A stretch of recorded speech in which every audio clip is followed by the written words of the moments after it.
So you want to know how to become a crafter for hire and make millions of gold. Keep watching.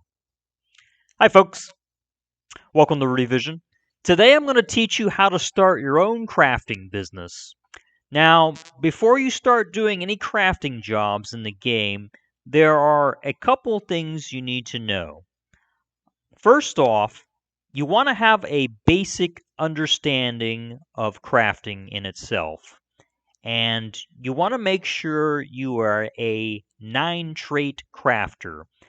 The reason I say 9-trait crafter is because 50% or more of the jobs you're going to be getting from individuals are going to involve armor, weapons, and jewelry that require 9-trait crafting skills. And to just kind of recap, 9-trait crafting is basically you have everything researched within that specific field of category, like blacksmithing, jewelry, clothing, woodworking, etc. So you want to make sure you're a 9-trait crafter, because otherwise you're going to lose half the business and you're going to look foolish when you can't do certain jobs in the game.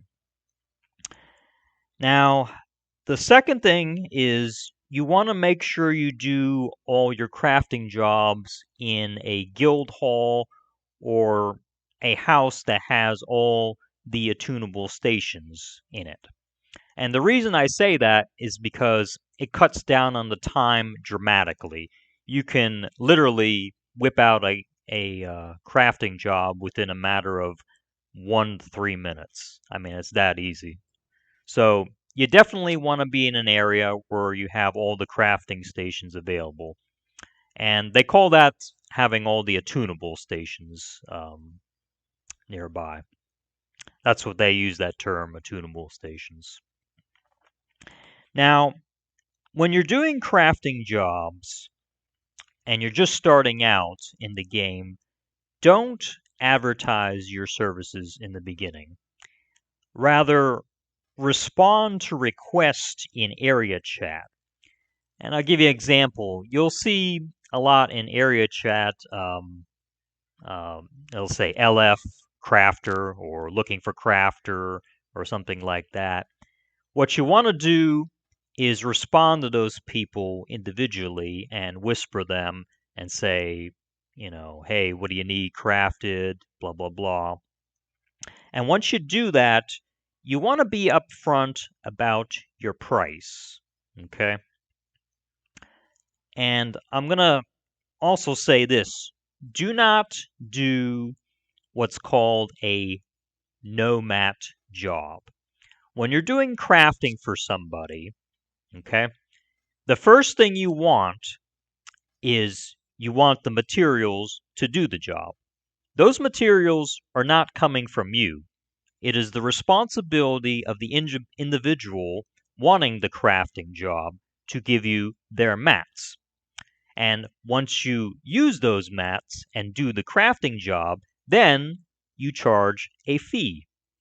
That fee can be anything.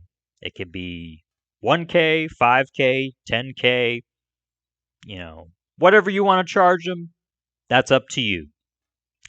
In my case, when I started crafting, I started out with 5K jobs, and then I quickly made my crafting fee 10K plus mats. I always say 10K plus mats, so people know that you're responsible for providing the materials, and then afterwards, you're responsible for giving me the wage once the finished product is made. I don't do crafting for free, okay? I mean, you're a sucker if you do stuff for free in this game. I mean, then what's the point? I mean, if you're running a charity business, that's great. But if you want to actually make gold from this endeavor, then you want to charge a fee for your services. Now, they call it in the game a tip. I think that is absolutely retarded. It's not a tip, it's a wage. But people call it a tip. It's actually the wage they're talking about, but that's what they call it. Like I said, it's stupid, but that's what they call it. Now, when you're confident enough to do a no-mat job, okay, what you want to do is first calculate the material cost that is going to come from you, plus you want to add your regular crafting fee as if you were doing a no crafting or a regular crafting job that people would provide you with the mats for. But when you're doing a no mat job, I cannot emphasize this enough. Get a deposit down from the individual. Otherwise, don't bother doing the job. And I'll use this as an example of what they can do to you if you don't request a deposit. Let's say they want you to do a nomad job, and that's going to cost you about 50,000 gold in materials, right?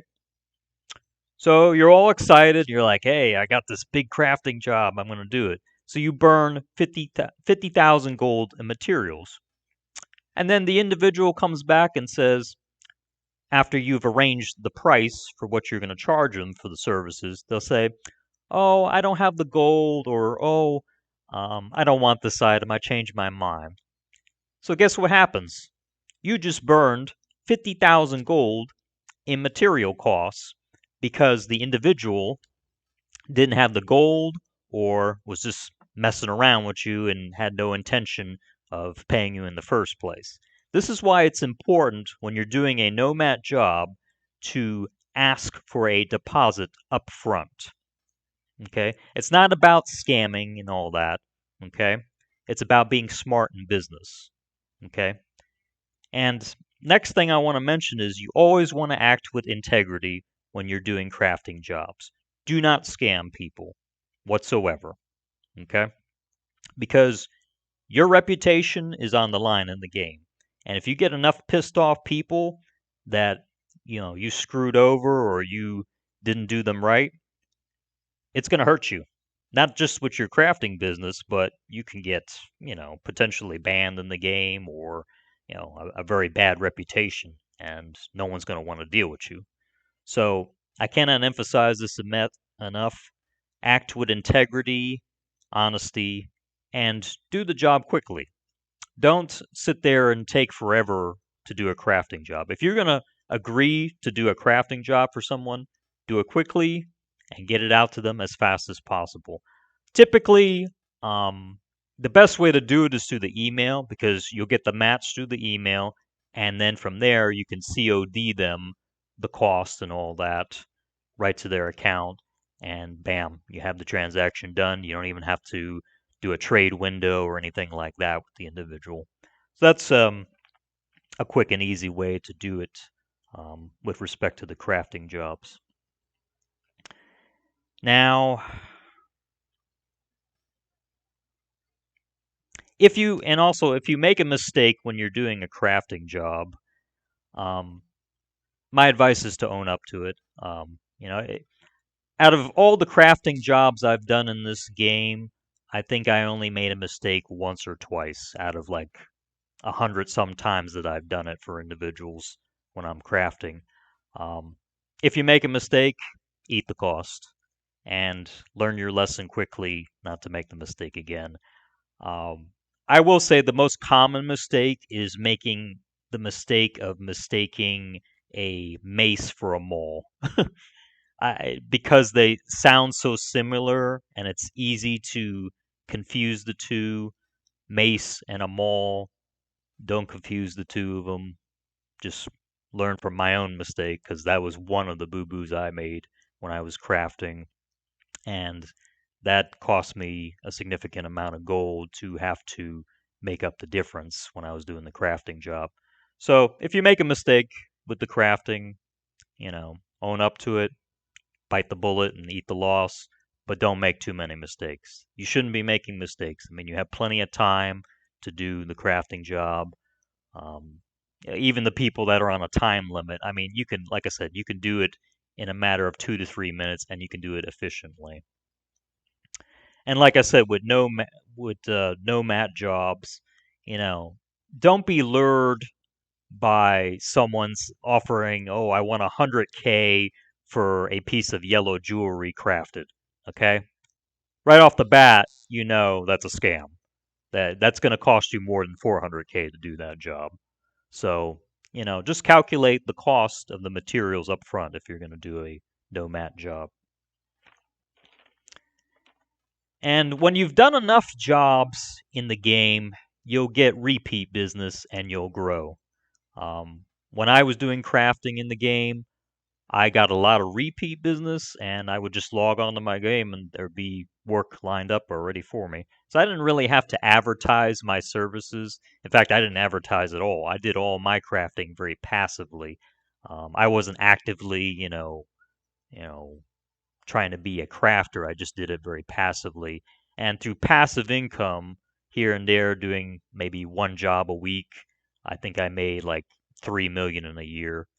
That's not a whole lot, but considering I only took maybe 10 minutes, in a week or whatever to do a crafting job, I think that's pretty good. I mean, you could do it a lot more than me and make a whole lot more than I did, but you can make a lot of money, and the sky's the limit on the money you make. It's very lucrative business. You'll get a lot of, not only will you get a lot of gold from it, but people will give you their extra mats that they send you, and sometimes they'll give you more than you need, and you'll be able to keep them. So that is like in a sense, a tip, even though don't get me started on the whole tip thing, and it's a wage, not a tip. But they call it a tip, the wage in the game. That just play along with it. Um, So, like I said, you put into it what you get out of it, and the sky's the limit. So just have fun with it. I made a lot of friends out of the crafting. I would talk to them while I was doing the job, and you know, it's a good way to network with people. So just have fun with it. Don't make it too stressful for yourself. All right, folks, that is my advice and things you need to know when doing a crafting job. If you like this video, please hit the like button. And if you have any comments or questions about being a crafter in the game for other people, let me know in the comment section, and I'll try to answer your questions. I've been through the whole crafter for hire a few years ago. I'm retired at it now, so I don't do it anymore. But if you have any questions and you want to know some more about it, in addition to what I presented in the video, let me know in the comment section. And become a subscriber. I put out videos each and every week on Elder Scrolls Online. And I'll see you next time.